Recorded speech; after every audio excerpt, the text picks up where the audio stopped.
안녕하세요. 워런 버핏처럼 매일 신문을 박준모 함께 읽으면서 투자의 고수가 됩시다. 웜의 신바하고 오늘 12시 12월 9일 12시 40분입니다. 오전 12시 40분입니다. 네, 오늘 부산 출장이 있어가지고요. 5시까지 업로드를 하려면 아침에 부산 출장 갔다가 부산에서 올라오는 시간이 아무리 빨라도 3시 기차를 타면 5시 반 이렇게 올라오겠더라고요. 그래서 지난주에 5시까지는 업로드를 웬만하면 시키겠습니다. 네, 그 약속을 지키기 위해서 새벽 밤 12시 41분입니다. 요거 찍어 놓고 퇴근을 하고 내일 아침 기차로 내려가는 게 맞는 것 같아서 웜의 신박을 지금 준비하고 있습니다. 자, 우리 복동이 아우님이 또 장문에 편지글을 적어주셨네요. 주식을 좋아했지만 잦은 실패와 실수로 경제적 성공을 이루지 못하여 별 볼 일 없는 인생이었고 오르락 내리락 기복도 심하고 바람잘 날 없는 인생이었는데 채슬리와 형님으로 인해 꽃이 피지 않은 상태에서 이제는 꽃이 피고 열매도 조금씩 자라고 있는 듯한 느낌입니다. 또한 마음을 어루만져 주셔서 하루하루 무거운 일상들 속에서 그나마 조금은 마음의 평화를 얻었습니다. 앞으로도 채슬리와 세익 형님의 위대한 거인에 얻기 위해서 잘 배우는 복덩이 주식이 되겠습니다. 계속 최밀턴으로 남아 행복한 주식 투자의 여정을 이어가겠습니다. 네, 사실 이런 댓글 보면 되게 뿌듯하죠. 보람도 느끼고 우리 복덩이 아우께서 마음이 무거운 얘기를 댓글에 딱 달아놨길래 그때 윤동주 시인의 자화서 그때 읽어드렸잖아요. 그죠? 그랬던 우리 복동이 아우께서 지금 꽃이 피고 조금씩 이제 열매도 열린다라고 하는 걸 보면 그동안 꾸준히 웜의 신박 듣고 아침에 모닝 브리프 듣고 인턴 생활도 하고 있고 그래서 실력이 늘 수밖에 없잖아요. 늘 수밖에 없습니다. 그래서 과연 나도 할 수 있을까? 그죠? 내가 그동안에 이 잦은 실패와 실수를 반복해 왔는데 과연 될까? 그런 의심도 아마 있으셨겠지만 조금씩 결과가 나오는 부분에 있어서 이런 댓글을 써줬다고 생각합니다. 그러나 주식은 방심하면 안 됩니다. 그죠? 그래서 저 같은 경우에도 항상 마음이 그 채슬리라는 이름처럼 그 채슬린 슬람버그 기장님이 비행기를 조종할 때 내가 40년 비행 경험이 있고 전투기 조종도 했고 그래서 편안한 마음으로 그리고 평안한 마음으로 비행기를 조종하시겠지만 항상 긴장하실 거예요. 아마 어떤 일이 발생할지 모르니까. 이제는 은퇴하셨겠지만 저도 은퇴하기 전까지는 이 긴장을 놓칠 수가 없습니다. 그 긴장을 놓칠 수가 없기 때문에 매달 월간 전망 자료 만들고 그리고 신문 이렇게 계속 읽고 오늘도 다다음 주 조선일보 재테크 박람회 자료 그냥 지난주 월간 전망했던 자료라든지 지난주 토요일도 국회에서 강의가 있었거든요. 그 자료 또 업데이트한 걸로 하면 될 것 같은데 또 조금 전 오후 저녁에 한 2시간 저녁 먹고 와서 2시간 반 동안 또 그 자료 업데이트하는 자료 만들고 이런 일들이 계속 루틴을 이어나가야 됩니다. 왜냐하면 지금도 저희 팀 채슬리를 믿고 인턴도 하고 계시고 일임도 하고 계시고 또 랩도 가입하고 계신 고객들이 많기 때문에 어깨가 무겁습니다. 아무튼 우리 채밀턴 분들 조금씩 성숙되고 조금씩 어떤 성과가 나오는 이런 댓글들 볼 때마다 뿌듯하고 힘이 납니다. 주말에 올라온 좋은 영상들 2번씩 보느라 많이 바빴습니다. 인턴십에 올라온 영상들 안 보면 숙제 안 한 학생 같은 마음, 밤에 잠을 못 자겠더라고요. 어렵지만 꾸준히 듣고 있습니다. 늘 감사합니다. 우리 모멘텀 76님도 한 몇 달 전에 수술도 하고 하셨는데 그죠? 지금은 댓글만 보더라도 뭐 완전히 다 회복하셨구나. 에너지가 넘치시는구나. 그런 느낌을 받습니다. 채슬리라 아침 저녁 꾸준히 들으니 얼마나 소중한 정보를 전달해 주시는지 들을수록 놀랍습니다. 저도 덩달아 인사이트가 조금 생기는 것 같습니다. 다른 분 주변 친구분들이나 얘기를 해보면 알지 않습니까? 그죠? 미리 말씀해 주셔서 놓치지 않고 들었습니다. 가슴이 웅장해집니다.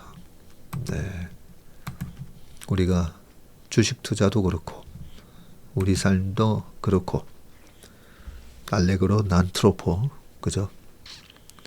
빠르지만 급하지 않게 에몰토 마에스토소 다소 웅장하게 건강한 투자 루틴으로 마음도 건강해지네요. 맞습니다.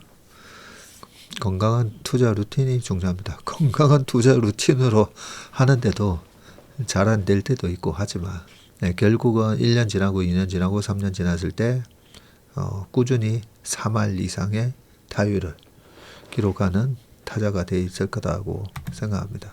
지난주에 집안에 일이 있어서 일주일 쉬었는데 다시 열심히 듣겠습니다. 일주일 정도 안 들으셔도 됩니다. 코스피 6,000뿐만 아니라 만 갈 때까지 함께 해주세요. 만 갈 때.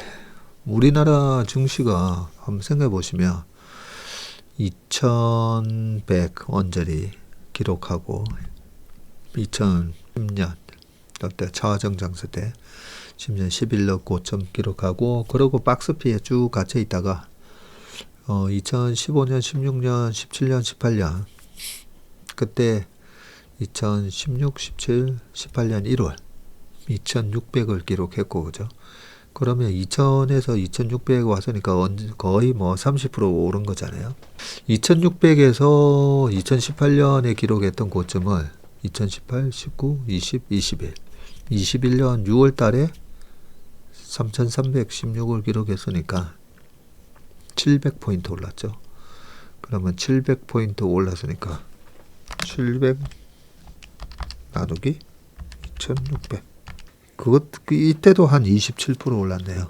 그리고 잠깐만요. 이거 더하기 1 그리고 곱하기 3300 4188 야, 정고점에서 또 한 27% 상승을 곱해봤더니 4188 해가지고 4200이 나왔어요.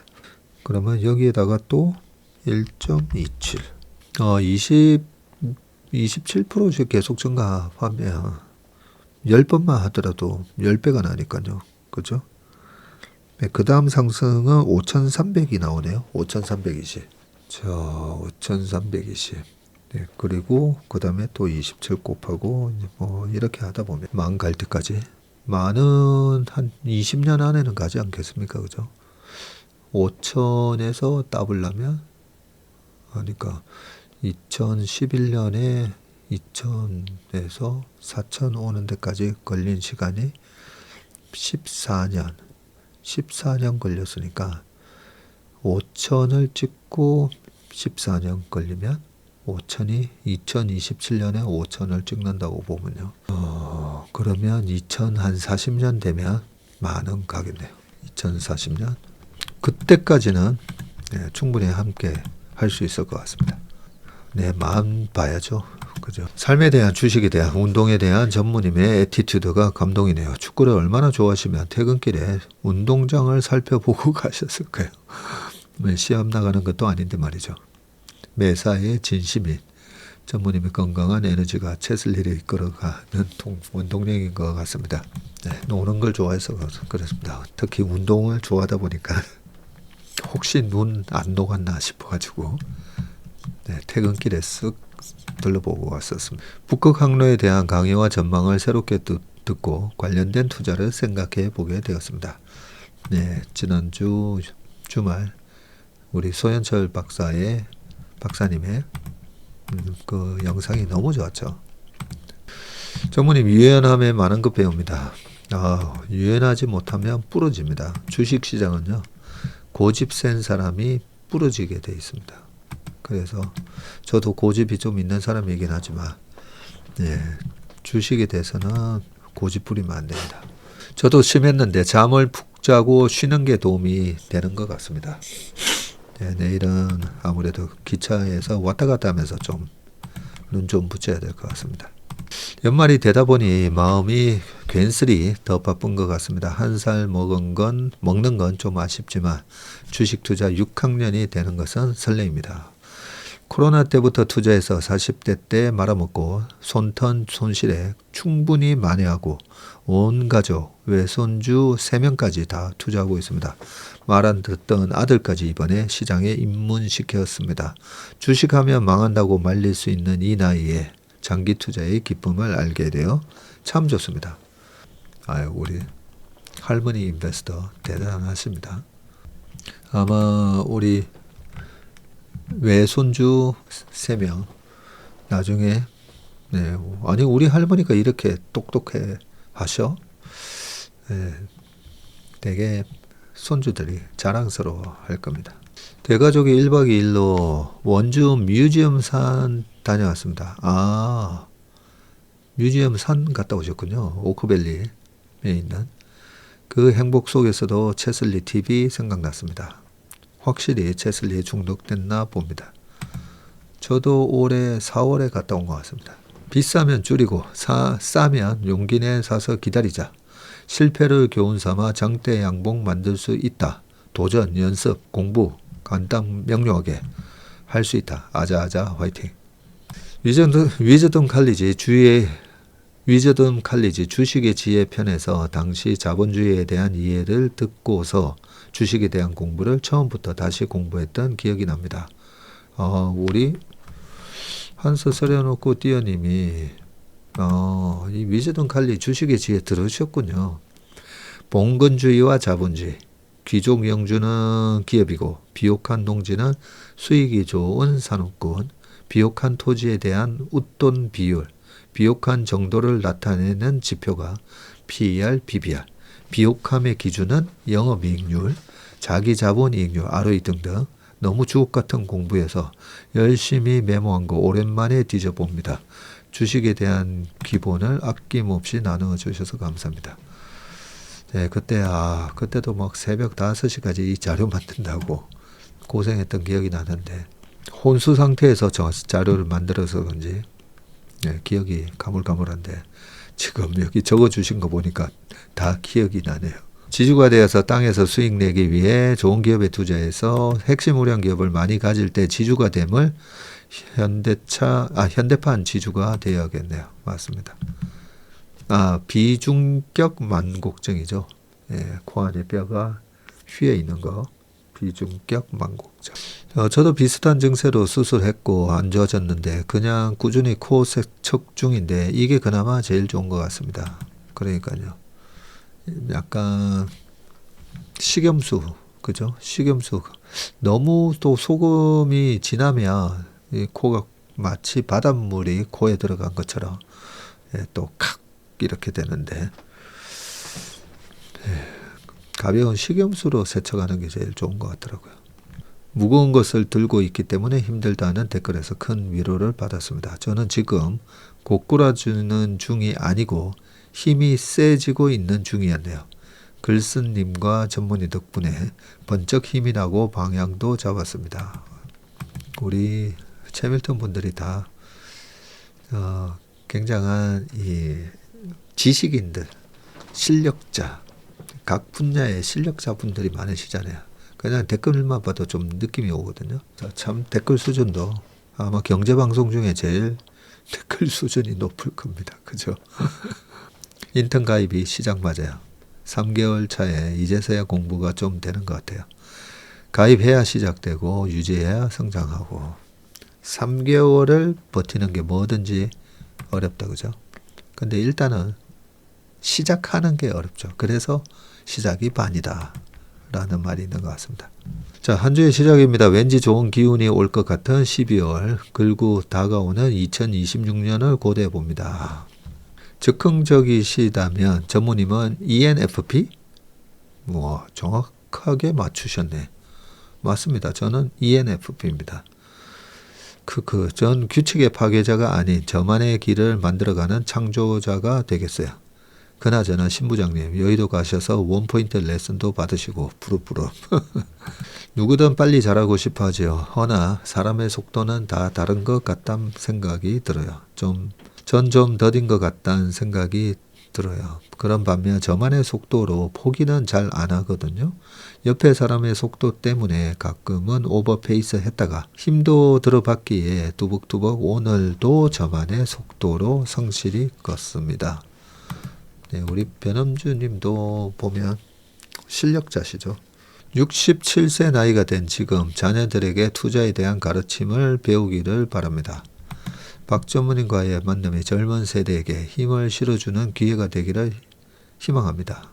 전무님이 힌트를 잘 주십니다. 특히 월간 전망 끝나고 나서 1인 계좌 만들기 직전 면담과 같이 오프라인에서 뵈면 힌트의 강도가 더 세다고 느껴집니다. 작년 말에 들은 힌트로 연금 계좌가 턴어라운드 했고 최근 들은 힌트로 이제 개별 계좌가 턴어라운드 할 것 같아서 너무 기대가 됩니다.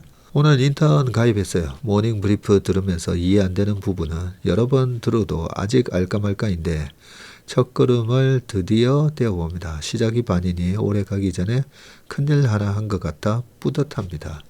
내년 요맘때 1년을 유지하시고 나면 최근에 뭐 보면 많은 1년 되신 분들이 약간 간증 같은 그런 댓글들이 되게 많았지 않습니까? 아마 똑같은 댓글을 쓰시게 될 겁니다.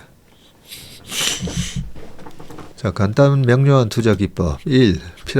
피라미딩 기법 목표 수익 100% 매도 순발력이 뛰어난 분 잘 못함 밸류에이션 잣대로 하는 법. 저도 비슷한 방법이 좋은 것 같아요. 싸면 매수, 비싸면 매도.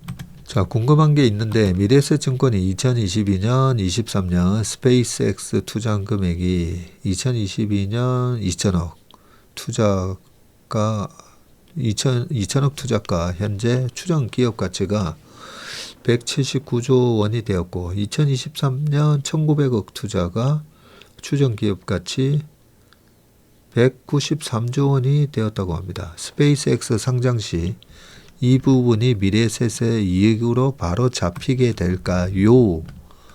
이런 질문 해주셨잖아요. 그래서 이런 걸요. 제미나이에다가 딱 물어보잖아요. 그러면 정말 소름 돋는 그런 답변이 나옵니다. 제미나이에게 바로 물어보겠습니다. 요즘 제미나이 써보면요.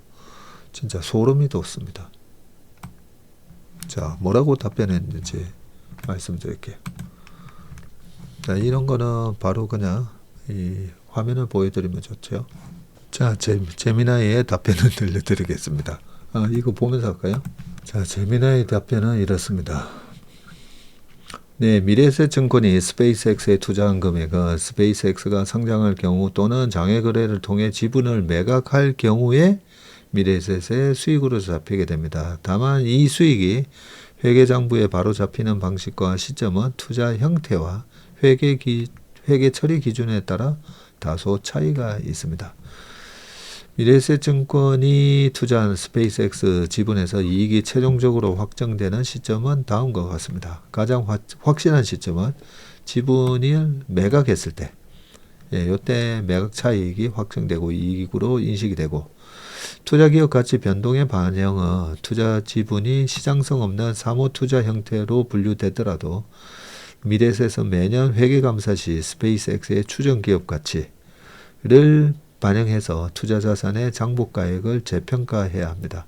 이 재평가 이익은 회계상 평가이익으로 잡힙니다. 투자 형태에 따른 회계 처리 차이 뭐 이렇게 돼 있고, 언급된 기업 가치와 투자 수익률 분석. 자, 2022년에 2천억 투자했는데 추정 기업 가치 179조 원, 가정된 지분 가치 상승률은 약 14% 상승? 1900억이 193조. 몇 퍼센트 비율로 투자한 거죠? 자, 미래에셋이 한 주당 가격 상승률 10에서 20%. 재미나이가 이 질문은 제대로 저걸 못한 것 같은데요. 22년에 투자한 금액이 2천억, 투자가 현재 추정 기업 가치는 179조. 그때 당시에 추정 기업 가치가 179조인데 지금은 193조가 됐다라고 하니까, 그래서 193조 나누기 179조는 7.8%? 이게 1900을 투자했는데 이게 193조가 됐다는 건 아니잖아요. 그죠? 지금 스페이스X에 한번 물어볼까요? 스페이스X의 현재 추정 시가총액은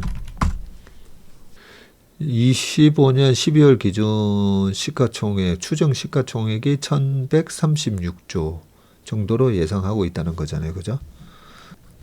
그리고 2022년 당시 기업 추정 가치는 2022년 당시 스페이스X의 추정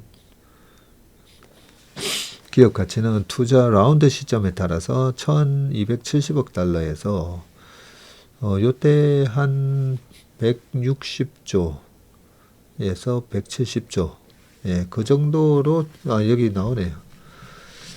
투자 라운드 당시에 165조 가치로 투자를 했었군요. 20억 달러 규모의 자금을 모금했었답니다. 22년 7월에 그리고 22년 12월에 1,400억 달러.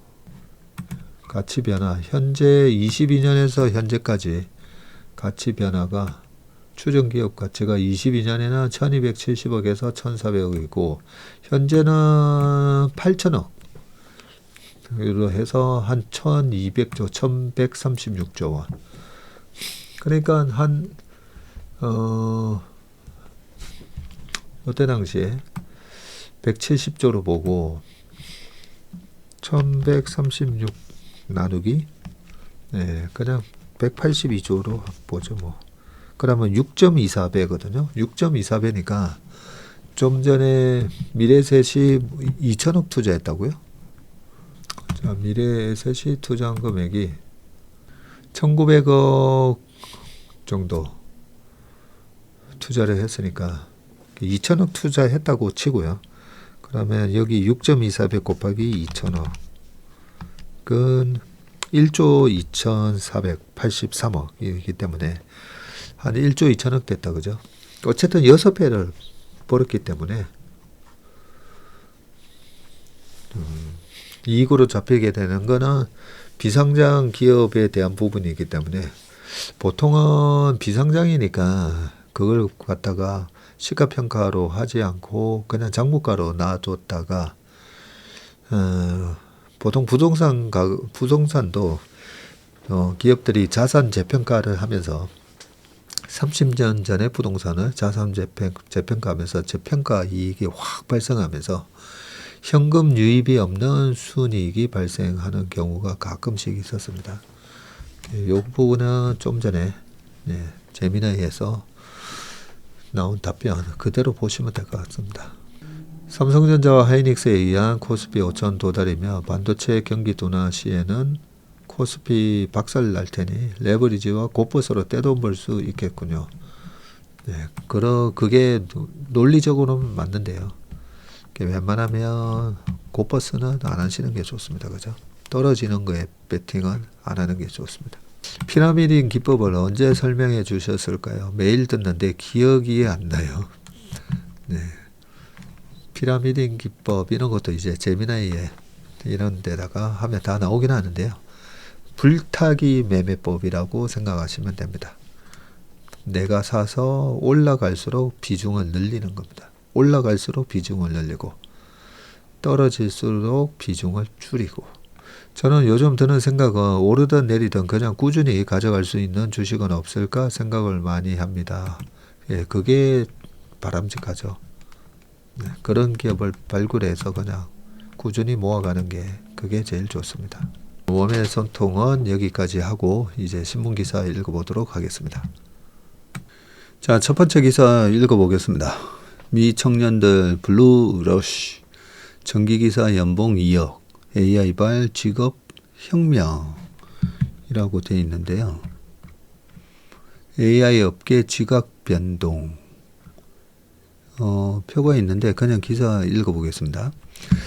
애리조나주 고교 졸업반에 다니는 케이든 에번스 18살로 되어 있는데요. 대학 진학 대신 건설 현장 인턴을 택했다. 화려한 테크 기업 대신 흙먼지가 날리는 현장을 고른 이유는 단순했다.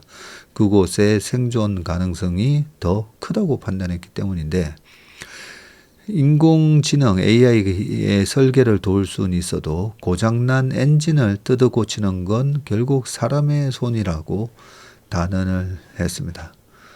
CBS와의 인터뷰에서 그렇게 얘기했고요. 소프트웨어 개발자에서 용접공으로 전직한 테비 더글라스의 사례도 마찬가지인데, 그는 경영진이 비용 절감을 위해 AI에 과도하게 의존하는 상황에서 일자리 상실은 현실적인 공포라며 다양한 기술을 배워 생존력을 높여야 한다고 강조했고요. 에반스와 더글라스처럼 미국 청년들이 디지털 시대 아날로그적 현장에서 미래에 대한 답을 찾는 일은 더 이상 예외적인 현상이 아니다.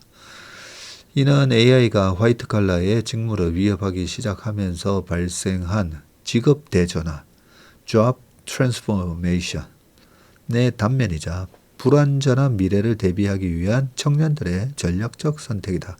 이들이 블루칼라로의 대이동을 결심한 배경은 단순한 취향 변화가 아니다. 전문가들은 AI 혁명과 제조업 리쇼링, 고학력 인플레이션 붕괴가 맞물린 구조적 지각 변동으로 분석한다.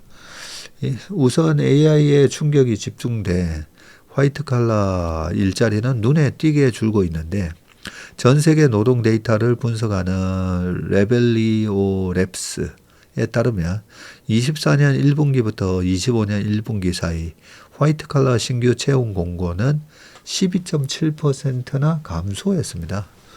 특히 핵심 직무인 소프트웨어 개발자와 비즈니스 분석가의 감소폭은 소프트웨어 개발자와 비즈니스 분석가의 감소폭은 평균의 2배에 달했고요.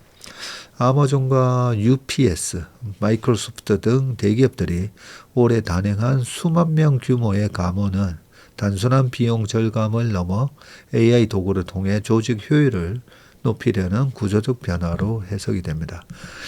그러나 블루칼라 시장은 반대의 양상을 보이는데, 지난 30년간 미국이 금융과 소프트웨어 등 서비스에 치중하며 기술 교육을 등한시한 대가에 트럼프 행정부의 이민자 단속 강화까지 겹치면서 공급이 수요를 따라가지 못하는 실정이고요. 이 희소성은 곧 임금 급등으로 증명이 되고 있습니다. 채용 플랫폼 블루 리크루트의 3분기 보고서에 따르면 지난 1년간 전체 산업 평균 임금의 상승률은 3.9%에 그쳤지만 건설 현장 일반 노동자는 16%, 자동차 정비 기술자 10%, 전기 기술자는 또 5% 등은 큰 폭의 상승세를 기록했고요. 일부 냉난방 공조 기술자의 상위 10% 연봉은 9만 달러를 넘어서면서 인문계열 대졸자의 소득을 상회한다. 이러한 블루칼라 르네상스가 가장 극명하게 드러나는 곳은 역설적이게도 AI 산업의 심장부인 데이터 센터 건설 현장이라고 합니다.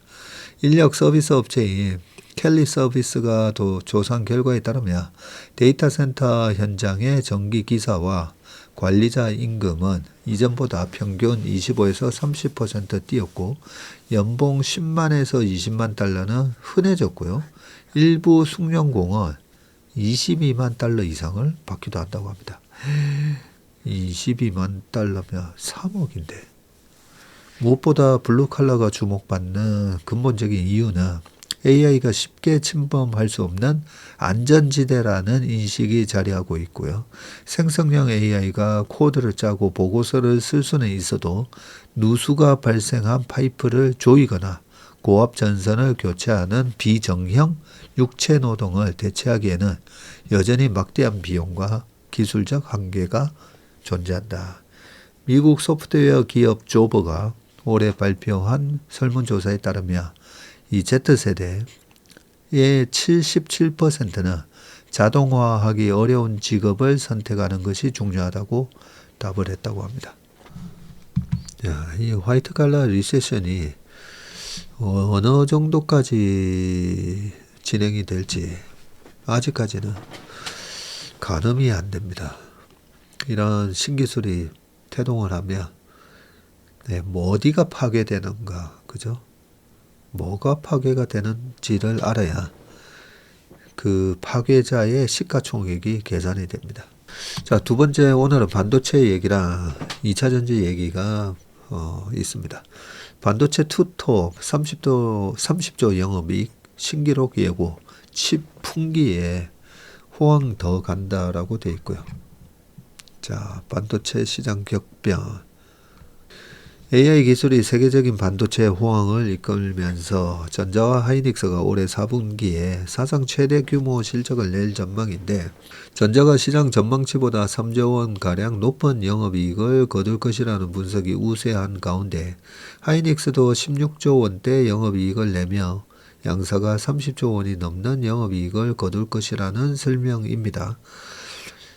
키움증권에 따르면 하이닉스는 올해 4분기에 16조 2천억의 영업이익을 달성하며 시장 컨센서스인 14조 6천억 원을 한 1조 6천억가량 웃돌 전망으로 예상하고 있고요. 사업별로는 HBM을 비롯한 D램 부문에서 15조 3천억, 낸드 부문에서 9천억의 실적이 예상된다고 합니다. 이는 전분기와 비교했을 때 각각 39%, 170% 상승한 수치이고, 하이닉스의 이러한 실적 전망은 삼성전자 반도체 사업 부문의 예상치를 넘어서는 수치입니다. 자, 올해 4분기 삼성전자 이 DS 부문 영업이익은 15조 1천억으로 예상이 되고요. 엔비디아, 구글 등의 글로벌 빅테크들이 AI 가속기 개발 경쟁을 본격화하면서 HBM 수요가 빠르게 증가했고, HBM 시장 리더십을 확보한 하이닉스가 많은 수혜를 봤다는 분석입니다. 다만 두 기업 모두 반도체 슈퍼사이클의 중심에 서면서 한국 기업 역사상 최대 규모 분기 영업이익을 기록할 전망인데, 기존 기록은 전자가 2018년 3분기에 써낸 17조 5,700억 원이고요. 당시 삼성전자 DS 부문 영업이익은 13조 6,500억 원 규모였습니다. 일각에서는 전자의 경우 스마트폰을 포함한 세트 부문이 계절적 비수기라는 점을 변수로 꼽고 있지만, DS 부문의 수익성 개선이 전사 실적을 이끌 것이라는 전망이 우세합니다. 업계에서는 전자와 하이닉스가 내년에도 호실적 기조를 이어갈 것이라는 분석이 지배적이고, 현재 범용 D램을 포함한 메모리 반도체 시장은 공급 부족으로 제품 가격이 천정부지로 오르고 있기 때문인데, AI 데이터 센터를 구축하고 있는 클라우드 서비스 업체들이 공격적으로 메모리 확보에 나서면서 HBM은 물론 범용 D램과 낸드 등 전반적인 메모리 가격 상승을 촉발하고 있다는 분석입니다. 키움증권 박유학연구원은 PC와 서버 등 주요 고객들이 제품 가격 인상을 통해서 메모리 원가 부담을 완화하고 있어서 메모리 가격의 추가 상승 여력도 높아졌다면서 낸드의 가격 상승 탄력도 강해지고 있어 내년 1분기 낸드의 거래 가격이 예상치를 크게 넘어설 가능성이 있다고 설명했고요. 그는 이어서 내년 1분기 영업이익 역시 17조 9천억 원을 기록하며 시장 전망치를 크게 웃돌 것이라고 덧붙였습니다. 글로벌 반도체 시장의 확장세도 국내 기업들이 호실적을 이어갈 기반으로 꼽히는데 세계 반도체 무역 통계 기구는 2025년 가을 전망을 통해서 내년 전 세계 반도체 시장 규모가 25% 이상의 성장세를 보이며 처음으로 1조 달러에 달할 것이라고 예상을 했습니다. 1조 달러, 1470조. 이는 2030년에 1조 달러 규모를 돌파할 것이라는 애초 전망을 4년이나 앞당긴 것이고요. 올해 반도체 시장이 지난해보다 22% 성장한 7,720억 달러 수준으로 예상된다고 밝혔고요. 시티 글로벌 마켓은 지난주 발간한 보고서에서 하이닉스에 대해서는 메모리 반도체는 전례 없는 주문 요청이 이어지고 있다면서 하이닉스는 2027년까지도 고객들의 메모리 반도체 주문 물량을 100% 충족하기 어려울 것이라고 분석했는데 이세철 전무는 고객사들이 물량을 확보하려고 하이닉스에 접근하고 있다면서 3년 장기 공급 계약에 대한 성금 지급 조건도 5년 계약까지 논의되고 있는 상황이라고 전했습니다. 범용 디램 메모리 가격이 오르면서 HBM 가격 협상에서도 한국 기업들이 오히려 유리해질 것이라는 분석이 제기되는데 상대적으로 HBM 가격이 싸 보이는 현상 속에서 HBM의 사실상 원가에 해당하는 디램 가격 상승이 HBM 가격을 높일 수 있는 이유가 된다는 겁니다. 올해 4분기 전자와 하이닉스의 호실적이 전망되면서 두 기업 주가는 상승세를 보였고요. 전자가 0.92%, 하이닉스는 무려 6%나 오르면서 거래를 마쳤습니다. 자, 그런데 여기서 우리가 기사를 보면서 와, 그래? 이럴 수가 있는데요. 전자가 여기 보시면 2018년 3분기에 써낸 이 기록이 최대 규모 분기 영업이익이라고 되어 있잖아요. 그러면 2018년 3분기에 이렇게 최대 실적을 냈다고 하면 이 실적 발표가 발표된 거는 10월 초였을 겁니다. 그죠? 근데 삼성전자의 주가 고점은 언제 나왔을까요? 2017년 11월에 고점이 나왔습니다. 그리고 그때 2017년 11월에는 삼성전자가 액면 분할 발표를 하면서 삼성전자의 주가가 50분의 1이 되면서 주가가 확 싸지게 되면 그러면 삼성전자에 대한 매수 수요가 몰리면서 주가가 더 올라가는 거 아니냐 이러면서 2017년 10월 11월에 고점을 쳤고요. 2018년 1Q, 2Q 계속된 호실적에도 불구하고 주가가 그 고점을 못 뚫습니다. 하이닉스는 2018년 4월에서 5월 그때 고점이 나왔었는데요. 하이닉스 역시 2018년 3분기가 아마 이익 피크아웃이었을 건데 4, 5월 달에 고점이 나왔으니까 6월, 7월에 2분기 실적 발표, 호실적 발표했을 때도 전고점을 못 뚫었다는 얘기고요. 그리고 7, 8, 9월 실적, 3Q 실적을 발표한 이 사상 최대 실적을 발표한 3Q 때도 실적 발표한 10월에는 미국 시장의 주가가 급락했죠. 그래서 반도체 투자가 어려운 겁니다. 주가가 5개월이나 선행해서 미리 빠진 거죠. 미리 고점을 치고 스물스물 빠졌기 때문에 우리가 투자하시는 분들이 너무 내년 1Q, 2Q에도 무조건 내년에도 호실적 이어갈 것이라는 분석 지배적이다. 이렇게 돼 있을 때일수록 좀 조심을 하셔야 됩니다.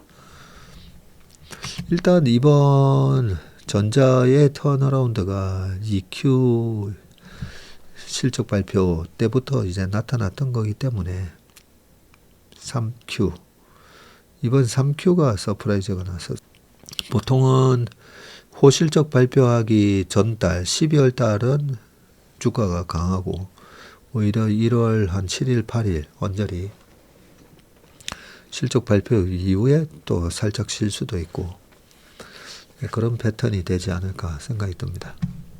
AI 반도체 관문이 된 한국 공정 물량 몰려든다라고 되어 있고요. 자, 메모리 반도체뿐만 아니라 시스템 반도체도 수출 호조를 보이면서 국내에 진출한 글로벌 패키징, 테스트, 이 오사트 기업의 한국 법인 역시 약진하고 있는데 중국에 본사를 둔 글로벌 3위 오사트 업체인 제이셋 그룹의 한국 지사인 스태츠칩 팩코리아의 김원규 대표는 최근 제이셋 그룹 글로벌 사업의 CEO 역할을 겸직하고 있는데 김 대표는 싱가포르 법인도 총괄하고 있고 최근 글로벌 사업을 확대하면서 세계 제이셋 그룹 물량의 60%를 생산하는 한국의 위상이 높아진 것이다. 인천 영종도에 있는 스태츠칩 팩코리아와 제이셋 스태츠칩 팩코리아는 최근 20억 달러, 8억 달러 수출탑을 수상하기도 했고요. 글로벌 2위 오사트 업체인 엠코 테크놀리지 코리아입니다. 국내 사업이 고속 성장 중이고 엠코 코리아는 이진만 대표가 글로벌 제조 총괄 사장을 겸직하고 있는데 엠코 코리아도 한국에서 전체 매출의 절반이 나오고 있기 때문이고 최근 국내 반도체 테스트 동을 확대하면서 2,700억 투자를 발표했고 스태츠칩 팩코리아도 국내 투자를 늘리고 있습니다. 두 회사가 계속 성장하는 것은 한국 반도체 산업의 경쟁력 때문인데요. 엔비디아의 GPU 등 첨단 AI 반도체의 후공정 작업을 엠코의 송도 공장에서 하는 것으로 알려져 있다. 대만 TSMC에서 생산된 GPU와 SK 하이닉스에서 받은 HBM을 패키징해서 고객에게 수출하는 것인데 여기에는 코어스라는 첨단 패키징 공정이 사용이 되고요. 스태츠칩 팩코리아도 TSMC는 한국의 삼성전자 파운드리에서 생산된 반도체를 패키징해서 바로 인천공항을 통해서 수출을 한답니다. 두 회사 모두 인천 경제 자유구역에 있어서 관세와 수출에 유리하다고 합니다. 엠코 코리아는 지난해 기준 연간 매출이 5조 원에 달하며 스태츠칩 팩코리아는 두 법인을 합쳐서 32억 달러, 약 4조 7천억 원의 매출을 기록을 했다고 되어 있습니다. 제목처럼 진짜 AI 반도체 공정 물량이 계속 이렇게 몰려왔으면 좋겠습니다. 자, 이제 2차 전지로 넘어가 보겠습니다. 가격보다 기술 성능을 선택한 벤츠, 중국산 K배터리. 중국산 대신입니다. 중국산 대신 K배터리. 자, LG엔솔이 메르세데스 벤츠와 약 2조 원 규모의 전기차 배터리 공급 계약을 체결하면서 중국 배터리 업체가 장악해온 중저가 시장에서도 정면 승부를 예고했고요. 중국 배터리 업계가 가격 경쟁력을 앞세워서 주도 중인 중저가 배터리 시장에서 LG엔솔이 기술력에 대해 가격 원가 경쟁력까지 확보하며 시장 반등의 기회를 마련했다는 분석입니다. LG엔솔은 8일 공시를 통해서 벤츠의 북미 유럽향 생산 차종에 배터리 공급한다고 밝혔고요. 벤츠가 최근 원가 효율 중심의 전동화 전략을 내놓고 보급형부터 고성능까지 차종을 빠르게 확장하는 상황에서 LG엔솔은 핵심 배터리 파트너로서 입지를 공고히 하고 동시에 조달 포트폴리오를 다층적으로 확보하고 있음을 보여줬다는 해석입니다. 업계는 이번 계약이 기존 하이엔드 중심의 원통형 46 시리즈가 아닌 중저가형 표준형 모델용 배터리일 가능성이 크다고 보고 있는데, 벤처가 27년까지 40종 이상의 신차를 출시하겠다고 밝힌 만큼 다양한 가격대의 전기차 생산이 본격화되는 가운데 LG엔솔은 고전압 미드 니켈 파우치형부터 LFP 배터리까지 폭넓은 제품군을 갖춰서 벤처의 니즈와 공급 전략이 맞아떨어졌다는 분석이 제기됩니다. LG엔솔이 프리미엄 브랜드 벤츠의 전동화 전략에서 보급형 라인업까지 공급 범위를 확장했다는 점에서 의미가 크고, 중국 업체와의 가격 경쟁 구도 속에서 글로벌 점유율 반등의 전환점이 될 수 있다고 말을 했습니다. 뒤에도 좀 더 있네요. 이번 공급은 올라 칼레니우스 벤처 회장이 지난달 한국에서 LG그룹 경영진과 회동한 이후 처음 발표된 공식 계약이고요. 양사 간 협력 강화가 본격화하는 신호탄이라는 의미입니다. 칼레니우스 회장은 당시 LG와 함께 메르세데스 벤츠는 혁신, 품질 그리고 지속 가능성을 기반으로 한 비전을 공유하고 있다면서 양사의 강점을 결합해 전 세계 자동차 산업에 새로운 기준을 세워갈 차량을 만들고 있다고 말했습니다. 글로벌 완성차 업계가 전기차 공급망에서 중국산 부품 배터리 의존도를 낮추기 위한 대체제 찾기에 속도를 내는 점도 배터리 기업들에게는 기회로 작용하고 있고, 전기차 수요 정체가 이어지고 있음에도 탈중국 기조가 강화되면서 국내 배터리 3사가 중장기 공급망에서 다시 주요 역할을 맡을 여지가 커지고 있다는 관측입니다. 특히 미국, 유럽 완성차 업체들은 보급형 전기차에 주로 탑재되는 LFP 배터리의 좀 높은 중국 의존도를 우려하며 공급처 다변화를 적극적으로 추진 중이고, 이 틈새를 한국 기업이 빠르게 공략하고 있다는 분석이 나옵니다. LG엔솔은 24년 르노차와 LFP 배터리 공급 계약을 체결하며 국내 최초로 전기차용 LFP 시장에 진입한 바가 있어 중국 기업과의 직접 경쟁이 본격화됐다는 평가를 받습니다. 최근 중국발 가격 공세로 점유율이 다소 하락한 국내 배터리 업계도 이번 수주를 계기로 반등 가능성이 제기되는데, 올해 1월에서 10월 글로벌 전기차용 배터리 시장, 이거는 중국 내수 제외하고 사용량이 377.5기가와트로 전년 대비해서 28.5%나 증가했습니다. 전기차 판매 둔화에도 에너지 저장 장치, 상용화, 소형화 등 수요 다변화가 이루어지면서 기본 수요 기반이 유지된 것으로 분석이 되고, 해당 기간 한국 배터리 3사의 점유율은 37.6%로 전년보다 6.3포인트 하락했지만, 업계는 LFP 진출과 ESS 확대 등 포트폴리오 전환을 통해 반등을 노린다는 전략입니다.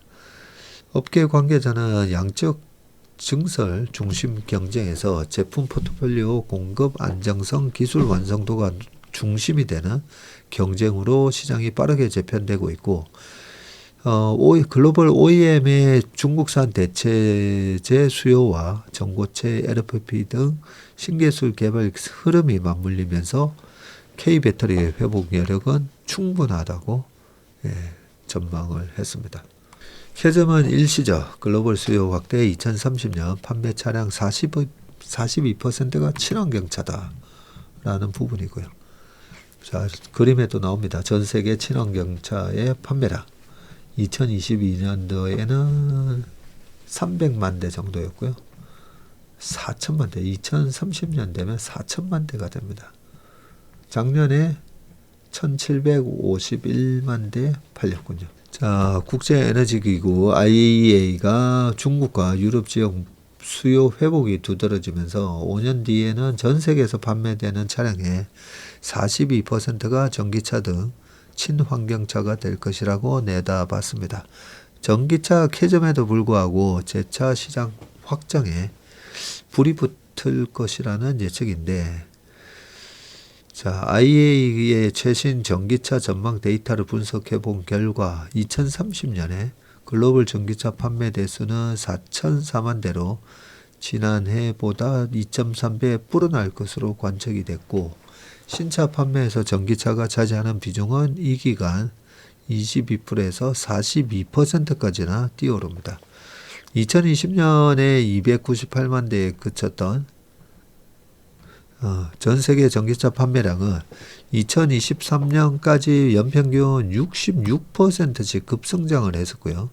하지만 캐즘 여파로 지난해 연간 성장률이 28%는 종전 대비 크게 떨어진 상태이고, EU 지역은 정체됐고 미국은 거꾸로 감소세를 보였습니다. 향후 성장의 중추는 중국인데, IEA는 내년부터 중국과 유럽 지역 위주로 판매가 본격적으로 살아나면서 신흥국 수요까지 가세할 것으로 내다봤고요. 최대 전기차 생산국인 중국은 지난해 역내 판매량이 1130만 대를 기록했지만 2030년에는 2123만 대로 2대 늘어날 것으로 예상을 했습니다. 배터리 공급망과 충전 인프라스트럭처가 빠르게 성숙이 되면서 생산과 판매의 선순환 구조가 자리 잡을 것이라는 평가가 나오고요. 중국 전기차 제조사들은 역시 브라질, 멕시코, 동남아시아 등으로 시장 다변화에 나서며 해외 생산 능력을 강화할 것이라는 분석입니다. IEA는 중국에서는 노후차 교체 인센티브가 지속되고 제품 가격이 하락하며 올해 전기차 판매 비중이 전체 판매의 60%에 달할 것이라면서, 유럽에서는 EU와 영국의 배출 규제가 올해 전기차 판매 전망을 이끌 전망이라고 했습니다. 이어 현재의 정책 기준이 이어질 경우 2030년 전 세계 전기차 판매 비중은 40%를 넘어설 것으로 추정을 하고 있고요. 전기차 보급 증가로 하루 500만 배럴의 석유 소비가 대체될 전망이면서 대체 효과의 절반은 중국의 전기차 이용 증가 요인으로 발생할 것이라고 밝혔습니다. 다만 IEA는 글로벌 무역과 산업정책 변화, 경제 성장 둔화, 유가 하락은 전기차 판매 비중 변화에 제한적으로 영향을 미칠 것으로 분석된다. 이렇게 얘기를 했습니다. 자, 이제 새벽 2시가 넘어가니까 신문 읽는데도 저도 집중력이 떨어지면서 왜 주무시는지 알 것 같습니다. 읽고 있는 저도 조금 전에 읽다가 내가 지금 어딜 읽고 있지? 깜빡 놓쳤습니다. 마지막 기사입니다. 미 나홀로 호황 베센트 올 3% 성장 자신이라고 되어 있는데, 자, 이 그림을 보면 반등하는 미 국내 총생산 GDP 성장률이 올 1분기에 트럼프의 관세 폭탄 때문에 마이너스가 났었네요. 마이너스 0.6이 났다가 2분기에는 플러스 3.8. 근데 여기에 상승하는 미국 소비자 물가 CPI가 계속 올라오고 있습니다. 자, 내용을 보겠습니다. 관세발 후폭풍에도 미국 경제가 올해도 순항하면서 전 세계에서 나홀로 호황으로 이어지고 있다는 분석이 나옵니다. 중국, 일본, EU 등이 수출과 성장에서 직격탄을 맞고 있는 것과 대조적인데, 다만 인플레이션 압력에 대한 우려가 여전한 데다가 국민들의 체감 경기와 괴리감을 보이고 있어 내년 중간선거를 앞두고 트럼프 정부의 경제정책 방향에도 관심이 집중되고 있습니다. 스캇 베센트 미 재무장관은 CBS와의 인터뷰에서 올해 실질 GDP 성장률을 3%로 마무리하게 될 것이라면서 경제가 우리 예상보다 더 좋았다고 밝혔고요. 1분기 성장률이 마이너스 0.6 나오면서 관세 충격 우려를 낳았던 미국 경제가 2분기 성장률이 3.8%로 치솟으면서 이를 불식시켰고요. 23년 3분기에 4.7% 이후 최대폭 성장입니다. 야, 23년 3분기 7, 8, 9 이렇게 경제 성장이 좋다 보니까 그때 당시에 7, 8, 9, 8, 9, 10, 8, 9, 10이죠. 3개월 연속 음봉이 나는데 이때 음봉의 이유가 10년물 국채금리가 5%를 찍게 됩니다. 경제 성장률이 이렇게 좋다 보니까 그럴 수밖에 없었구나 싶네요.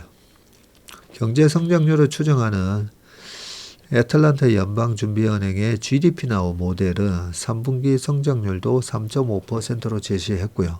미국은 성장률을 전분기 대비 연율로 제시합니다. 전분기 대비입니다.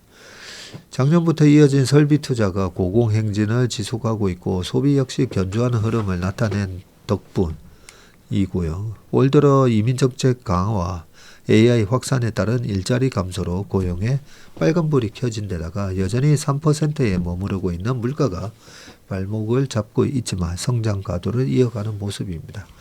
관세발 인플레이션 우려에 대해서도 베센트 장관은 수입품 인플레이션은 전체 인플레이션 지표보다도 낮다면서 지금 인플레이션을 만들어내는 건 서비스 경제로 관세와는 아무 관련이 없다고 일축했고요.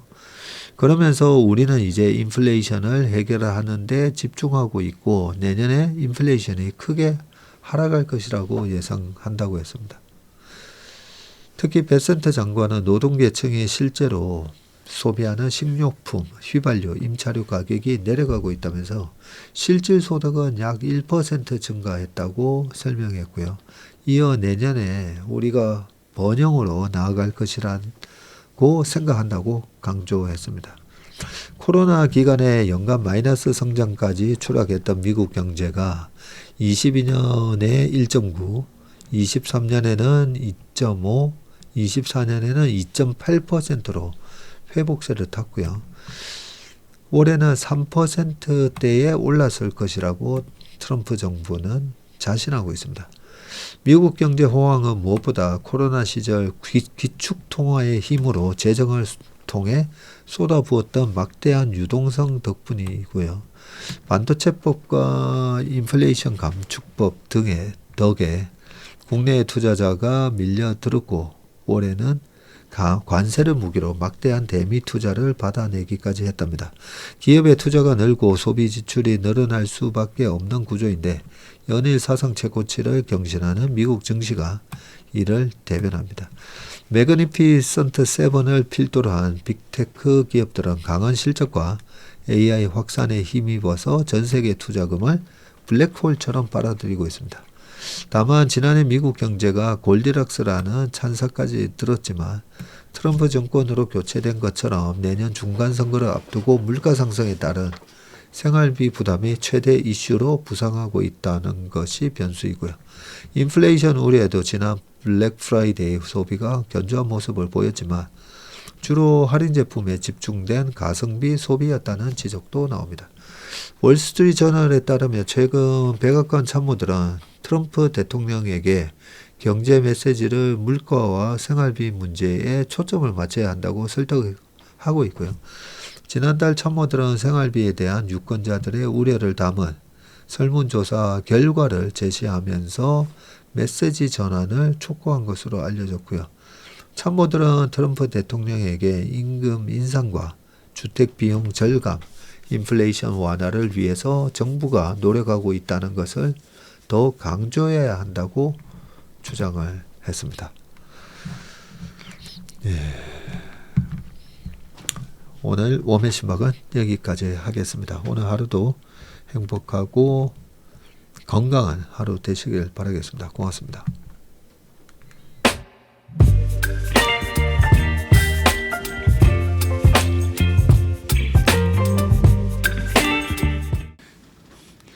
안녕하세요. 채슬리 투자자문의 박세익입니다. 최근 저와 채슬리 이름을 도용해서 투자 사이트라든지 밴드, 텔레그램, 카톡 채널 등에서 이 리딩방으로 유도한 뒤에 금전적인 피해를 입히는 이 사칭 사례가 빈번하게 지금 발생하고 있습니다. 저를 비롯해서 저희 채슬리 투자자문의 임직원들은 SNS나 온라인 채널 등을 통해서 일체의 투자자문 활동을 하지 않고 있습니다. 저희는 정식 자문을 하기 위해서는 반드시 저희 회사에 내방하셔서 계약서 작성 절차를 거쳐서 진행되기 때문에 이외의 모든 유료, 무료 지금 투자자문 행위는 불법이므로 각별히 주의하시길 바라겠습니다. 의심스러운 채널이나 메시지를 받으시면요, 피해를 방지하기 위해서 즉시 신고하시거나 삭제하시길 바라겠습니다. 대부분의 사례가 이 사칭 사례에 피해를 보신 분들의 핸드폰을 제가 보면 이 방에 오셔서 무료로 투자를 도와드립니다. 뭐 이런 얘기를 하고 있고요. 거기에 보면 어떤 밴드로 특정 밴드로 유도한 다음에 돈을 송금하라고 되어 있습니다. 예, 그 과정에서 저희하고의 일체 계약 관계가 없기 때문에 그렇게 돈을 송금하라고 하는 부분에 있어서 특히나 유의를 좀 해주시기 바라겠습니다. 저뿐만 아니라 많은 또 저희 업계의 유명인을 사칭한 그런 사칭방도 많이 지금 기승을 부리고 있는데요. 공통적인 특징이 앞으로 몇백 %가 날 급등주를 알려줄 테니까 이 방에 가입을 하라. 그러고 난 다음에 금전적인 부분을 갖다가 송금을 요청하는 그런 형태의 수법을 쓰고 있기 때문에 그렇게 무료로 주식을 알려드립니다. 이런 문자를 받으시면 바로바로 삭제를 하시길 바라겠습니다. 저희 채슬리와 채슬리 임직원들을 많이 사랑해 주시는 저희 채슬리의 고객분들 그리고 저희 채슬리의 이 구독자분들이 이런 사칭 피해가 일체 발생하지 않기를 바랍니다. 그러면 여러분들의 가정과 일터에서 항상 평화와 행복이 가득하시길 기원합니다. 감사합니다.